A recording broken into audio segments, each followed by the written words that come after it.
All right. Make sure everybody can hear me and all that good stuff. It's just me, so give me some grace with this one, boys. Let's see.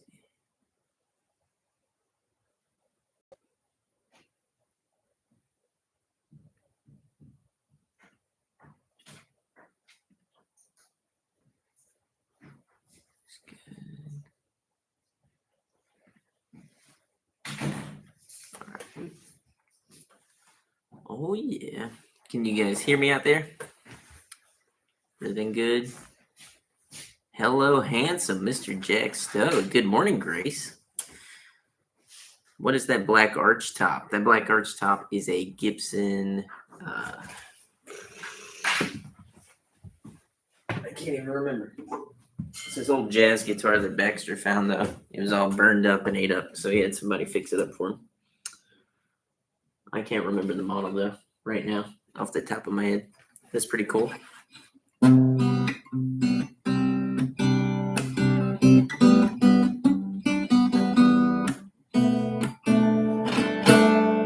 Sick, right? Here's what we got going on. Let me hang this up. So, Derek is off in Asia right now on an adventure, which is really cool. And Jonathan had to have a step out today because he had to go do some family stuff. But everything is good. Everybody's safe. Just fun family things that we have to deal with every once in a while. And yeah, so it's just me, but I didn't want to skip the live stream. So sorry it took a bit to get started. I had to go and sort out some of the internet things that usually Derek's doing, which is why he's awesome at his job, because he makes these things seamless for us. But he, what was I going to say? We wanted to do this and then also announce that next Wednesday we are doing a PRS event in the shop that'll include a live stream. So we'll do normal live stream, and then we're going to do a live stream afterwards with Clay Lord, who is in the chat right now, our PRS rep.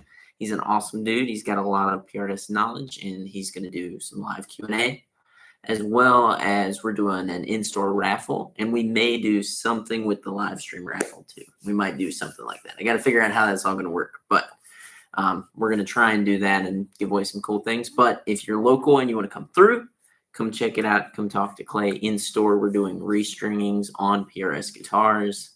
And then you can bring in any other guitar that you have too if you'd like to check out PRSs, and we'll restring it for free on the labor end. But you just buy a pack of strings.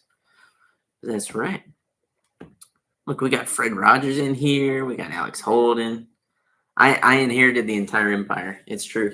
Me and Baxter had what's that movie called with the swords?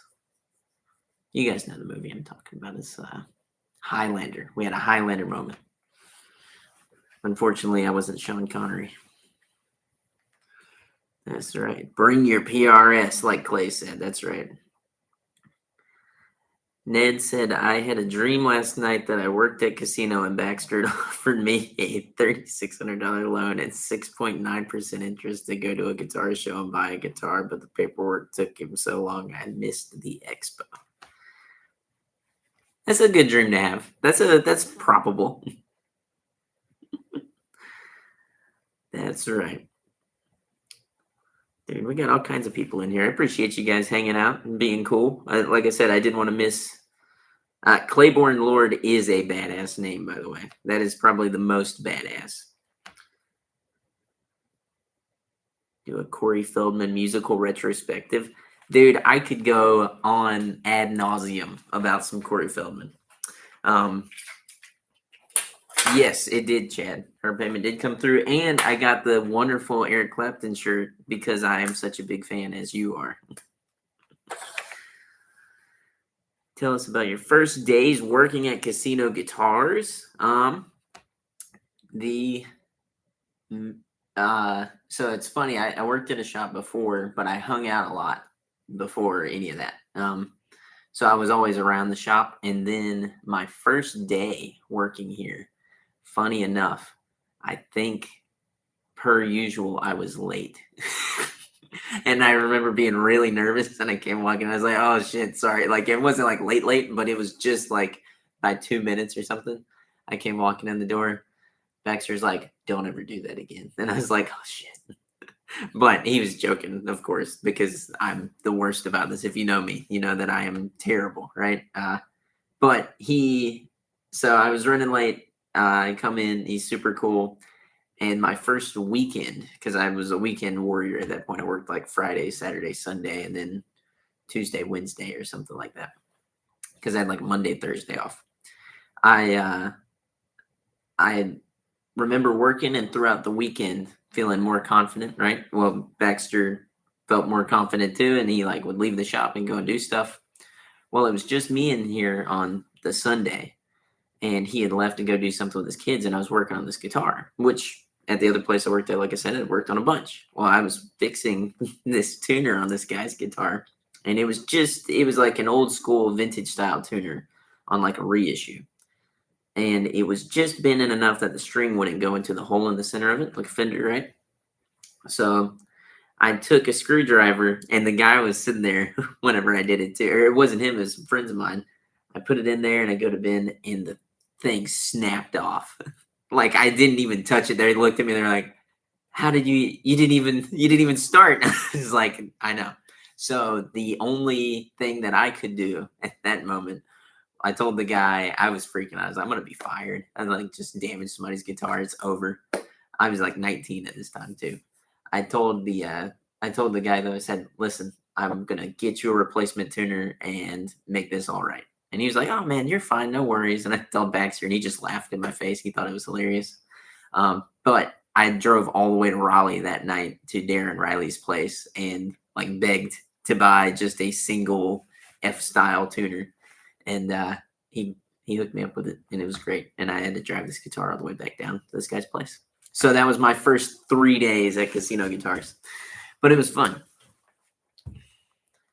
Did Baxter ever sneak you a cigarette in the back alley? No, no cigarettes. He like hates smoking with a passion. Like it almost borders on like a kind of phobia. It's kind of funny. He's like real harsh on it, but it's great. Let's see. What do you think about the new LR Bags pickup system? If the AEG one does what I hope, maybe I can get you to put it in the Hummingbird. I don't know. I haven't really looked at it yet, Jack. I need to. But if you would like me to put one into your Hummingbird, I'm more than happy to do that as well. And I won't break the tuners on your guitar. How long have you been working at Casino Guitars? I've been here since 2019. So yeah, five years. It was 5 years in August. So yeah, a long-ish time for my life, I guess. That's like a fifth of my life so far. That's right. Let's see. How important is the weight of a guitar for you? Not really important at all. Sometimes I think wood resonance is a big deal. You know, if you play something that is, you know, sometimes heavier, sometimes lighter, the resonance of that wood is really cool to hear.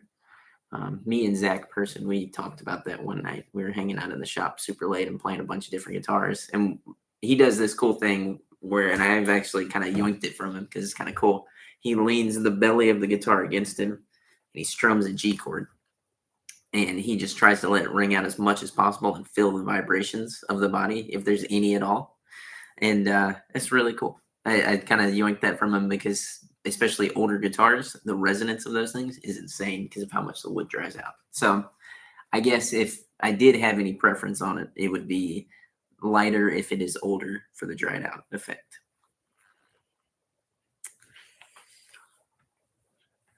Baxter does hate cigarettes and coffee. You're right, Todd. What is your main guitar right now? I've been still playing my green Strat, but I've been writing a bunch of songs and recording at the Rooster on the weeknights, and I've got a Reverend that Jack Stowe sent me that is tuned all the way down to C standard that I've been playing on. So it's between that and my green Strat.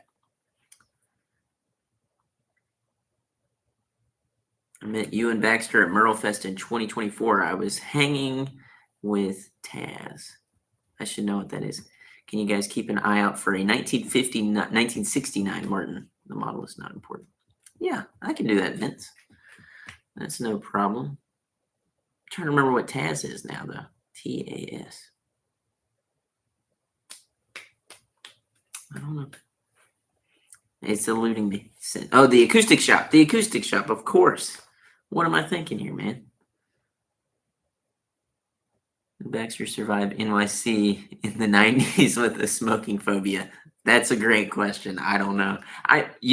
Here's a funny story about Baxter because he rarely shares these things.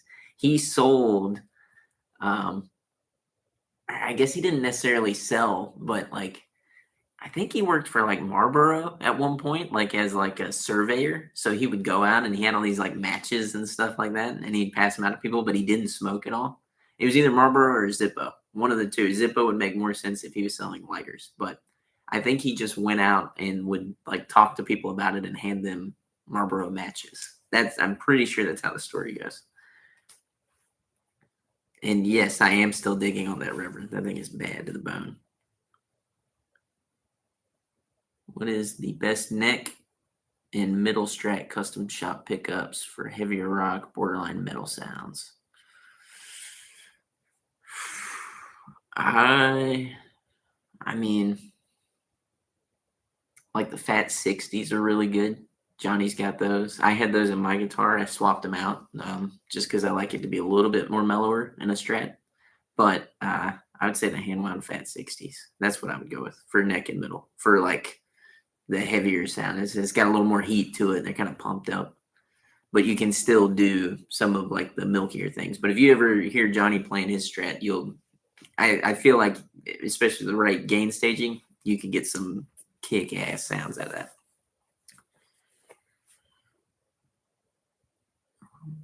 How often do you shave? Will you grow a mustache? Please. Please. I had a mustache at one point. I shave like every 3 days now, but that's getting the gap is closing and I don't like it. I actually kind of wish I could stay a little cleaner longer because it's aggravating to have to do it so often.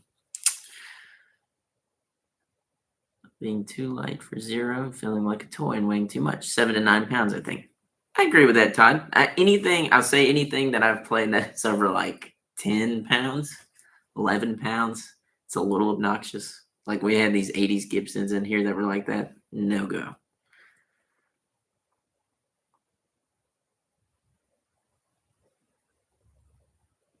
Usually more clear over distances. I'd agree with that, Mary McCheese.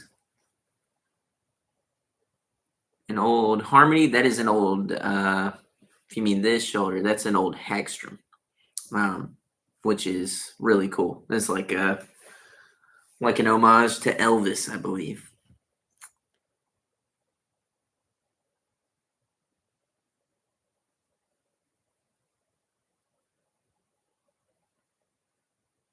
Baxter sounds like a Mormon. I'm going to tell him that. He has been getting into Scientology lately. It's kind of weird. It's a little scary. No mustache. Please don't encourage him. That's funny. Yes. The Mighty Woodrow and I have talked about doing some Doomstoner stuff. Absolutely. Like some Kiss meets like Sleep and stuff like that. I'm game for that.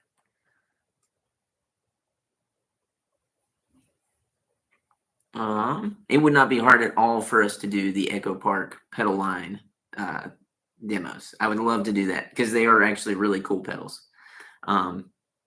We just need to set aside the time to do it. Really, that's the hardest part. I've got like a lot of dreams with like a pedal selection at the shop and kind of pumping things up, but it's always like that's the last thing on my list to get to because we're always doing so many other things right now, which sucks.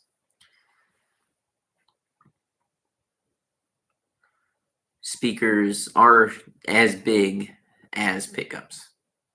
I would agree with that. If you do anything with guitar playing and you don't pay attention to the speakers, like I played a Fane speaker the other day, and I've been like really into those last few months. It's great. You can't beat the Fanes.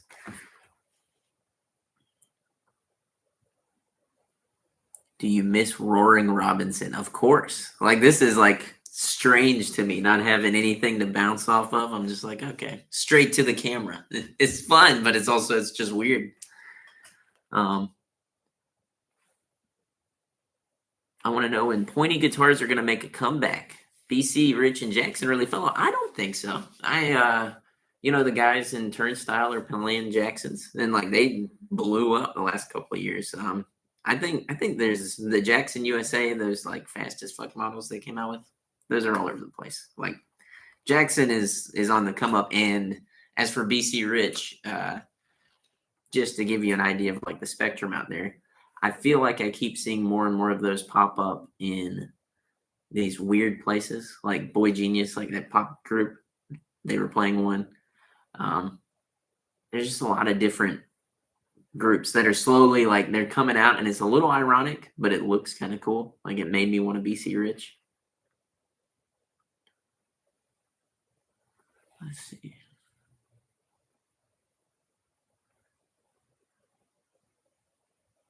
Middle with the Shawbucker and the bridge. Dude, so the dual mag is good too. I'm not a huge fan of that. I feel like they kind of dole out a little bit, like they lose some of the chime. But the dual mag is super sick. Very obnoxious and tone killing. Would you be in a band with the other employees of the shop? Who's the best player in the shop? Tom, that's like a loaded question, dude. Everybody, what I like about our shop is everybody is like really, really, really great, just at a different thing. Like if you like Baxter and Jonathan did these dual demos the other day, you can really see the difference in their playing. They're both amazing, but very different. I'd be in a band with any of the guys in the shop. As far as players go, I mean, it's like I said, everybody's pretty much stacked. I don't think there's much of a hierarchy to that.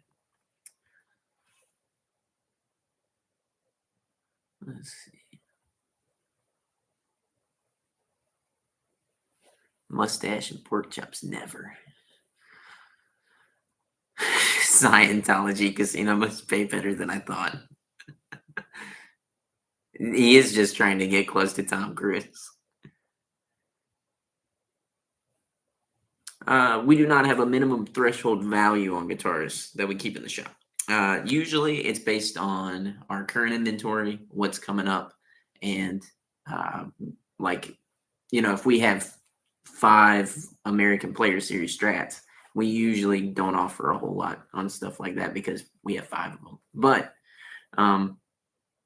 same thing like we carry Squires. We get in all kinds of weird niche, way off the beaten path guitars that are $200-$300, and we have those in all the time.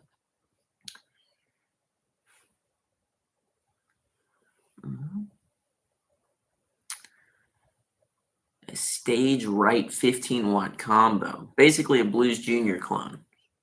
What speaker would you recommend? I mean, I like. It depends on what you want sonically, Like I wish Johnny was here because he and I always do a good job of like countering each other with speaker talk. I like Celestian like creambacks and stuff like that, but also playing these Fanes. I got a Milkman that Kevin Walsh has let me borrow that is in my house right now in my living room that I've been playing a ton. And the Fane speaker in it, it's a 12-inch. I need to figure out what it is, and I will let you know, Todd, because that's what I would suggest. That speaker is like, it just has a good dynamic range to it that I'm really impressed with. And just like the speaker distortion itself when it gets there is perfect. I don't think I think I want to change out 12-inch speakers with this speaker in a lot of things.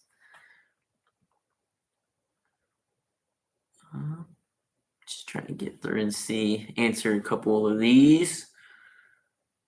On the low, is the reason you guys don't carry Gibson because they have so many QC issues lately? No, we would carry Gibson if we were able to. We've just been working out the deals and trying to figure that out. So we don't. We are kind of, the ball is not in our court. Basically, we are game to do it because we've played a lot of the Gibson stuff that we do really like. but the QC issues are there per usual, like with most of these companies right now. But yeah. What's your favorite genre of music? I like everything, man. I recently been listening to a ton of post punk, but I bounce out of that. I've been listening to hip hop too, lots of things. I like to keep it moving. You know what I mean? Change things up pretty often. Um, who owns casino guitars? We all own casino guitars. No, Baxter owns it, and then we all get to hang out and work with our best friends. So that's the hierarchy. Baxter, all of us. It's good. Take a shot of that rot gut back there? No way. I had a rough weekend. My girlfriend's birthday was this past weekend, so we partied hard. Yeah, it was fun, but it was rough. Cannabis Rex in your Blues Junior. I played one of those, and that's a pretty good speaker as well. You streaming late today? I am streaming a bit late, but that was just because I was trying to figure out all this stuff. Hannah Wickland. And to do some playing and do some videos. I'll have to check her out, man. I've never heard of her. I'll look into her. Hannah Wickland.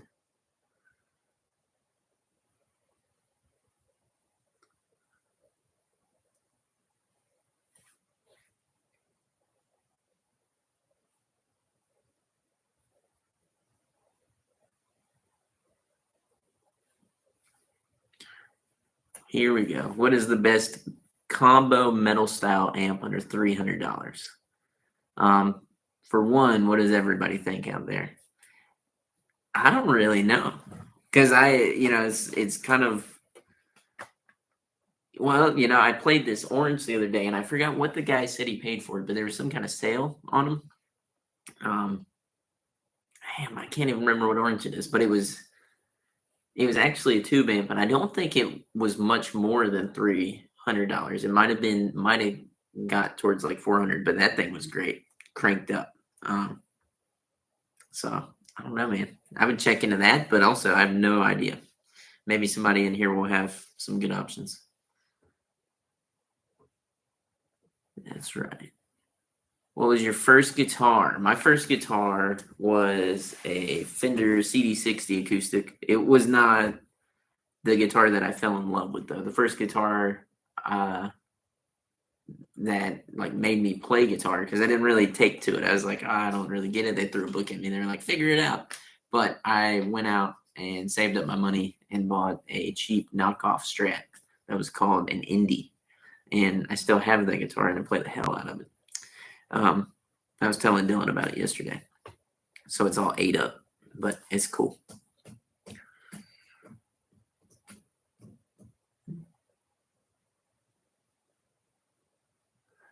No updates on Gibson going up for sale yet. I got to talk to Johnny, though. Johnny has a good contact with that, so we'll have to see.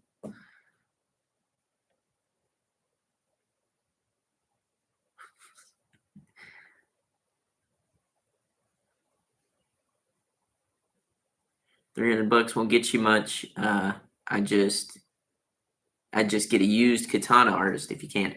That's a very good suggestion. The orange Super Crush is great for metal. That is the Mighty Woodrow there. He would be the man, in my opinion, to ask, just because he lives so much in that world, not just metal, but heavier tones, how those speakers react to higher output pickups and stuff. He's the wizard there.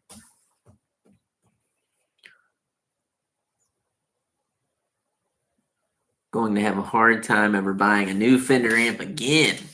Dude, after playing this Milkman, I might be in the same boat, because I'm like, damn. And then also, more updated news, we got car amps in as well. So tons of new car amps. They're sick. Go check them out. They're on the website right now. Those things are badass. We got the Super B, which is like the magic of like 3 Fender amps in one. We went up there, did a tour of the place. That guy's amazing. That shop is amazing. The Super B is super cool as well. So Fender amp wise, like I would either go with that or probably one of these Milkmans, because they sit in the same price area.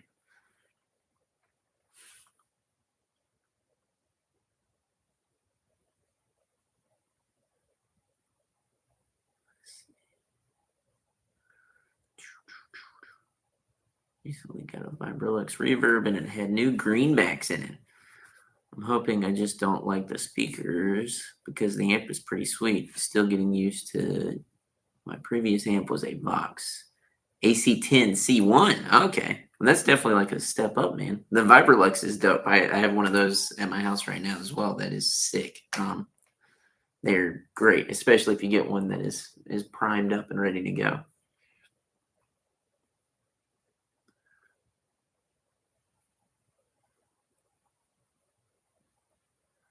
Most vintage amp in the store. Funny enough, we have a Vibrolux, 66 Vibrolux in the shop right now. It needs some TLC. That's why I haven't listed it yet. I might be on the website. I don't remember listing it though. I'm hoping that I can find somebody who can service this thing and get it all cleaned up because it's just got, like, you can just tell. You plug into it and you turn it way up and the crunch isn't right. It kind of breaks up and gets a little fragile. So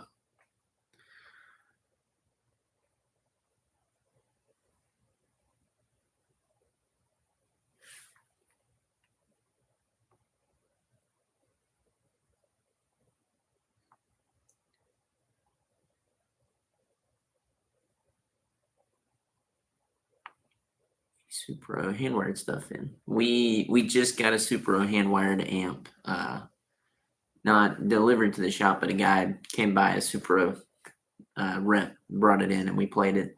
It was okay. It was cool. I was expecting a little bit more, but it was still a cool amp. You know, I would suggest if you really like Supros, you'll probably love that.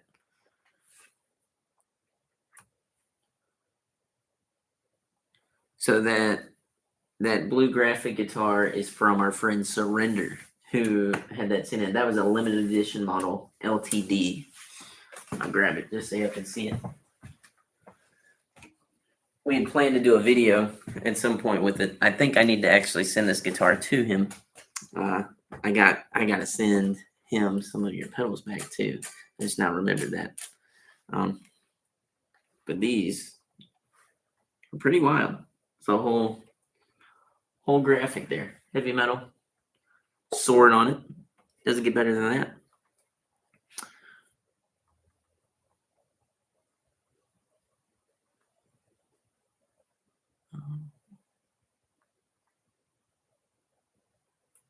Todd, if you come down here, you can play that Bloomfield. I've never played a Headstrong. I've been told by many people to go and play one. Do you break in new amp speakers? I don't do anything special to break them in. I just play them really loud a lot for a bit. But I will say breaking them in does make a world of difference. It's changed my opinion on a lot of amps once they're broken in.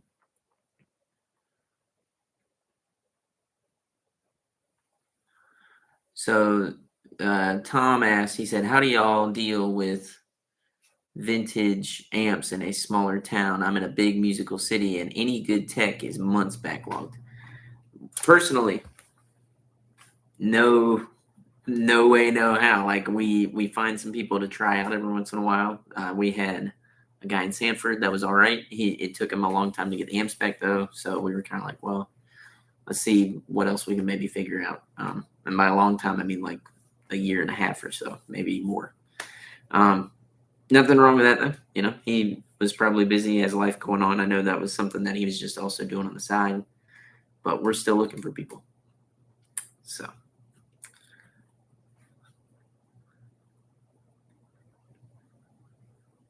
Have you ever given EMG active pickups an honest try? I've given them a college go a time or two, but it's been tricky. Thank you. Well, I think they're calling me over towards the shop, so I'm gonna have to run and bounce, guys. But that's our quick update. Stay tuned for next Wednesday whenever we go live per usual, and then also we're going to be doing the PRS live stream Q&A. It's a PRS massacre, Halloween massacre next Wednesday. So definitely come and check that out. And yeah, thanks for tuning in. Thanks for hanging out with me. I know it's the skeleton crew today and it's just me, but I appreciate you guys. Don't forget about our road to 100K. This is our giveaway this month, the Delphine by Tone Tuga Effects. If you want to check out his stuff, go do it. He's a great friend of mine and Jonathan's, and the Delphine is a kick-ass pedal. So like, subscribe, hit the bell. Yeah, thanks for hanging out. Thanks for chatting. Thanks for being cool. And I'll see you guys next week, all right?